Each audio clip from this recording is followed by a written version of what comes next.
CM Chandrababu నేతృత్వంలో ఏపీలో అభివృద్ధి పరుగులు తీస్తోంది.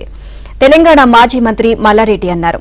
తన జన్మదినం సందర్భంగా కుటుంబ సభ్యులతో కలిసి ఆయన తిరుమల శ్రీవారిని దర్శించుకున్నారు. దర్శనం అనంతరం రంగనాయకుల మండపంలో వేద పండితులు వేద ఆశీర్వచనం పలికారు.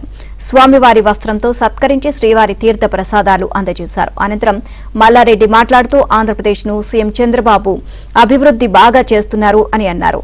ఇప్పుడు తెలంగాణ వాళ్లు ఏపీలో ఆస్తులు కొంటున్నారని, అక్కడ వ్యాపారాలు ప్రారంభిస్తున్నారని మల్లారెడ్డి తెలిపారు.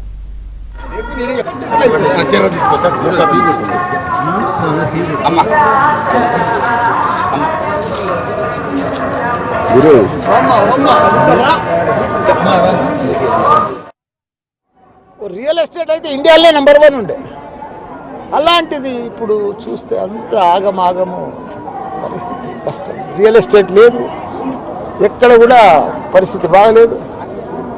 ఒకనాడు ఆంధ్రలో అంతా అమ్ముకొని ఇప్పుడు హైదరాబాద్ కొంటుంది. ఇప్పుడు అంతా రివర్స్ అయిపోయింది. మళ్ళీ ఇప్పుడు ఆంధ్రలో మన తెలంగాణలో ఇప్పుడు అమ్మితే కూడా అమ్మబోతలేదు. ఇప్పుడు ఆంధ్ర అంతా కూడా చంద్రబాబు నాయుడు చాలా బాగా చేసేస్తుంది. మోడీ కూడా చాలా పెద్ద ఎత్తున డెవలప్మెంట్ చేస్తుంది. ఇక్కడ లక్షల కోట్ల రూపాయలు కూడా ఇక్కడ అభివృద్ధికి ఇస్తున్నారు.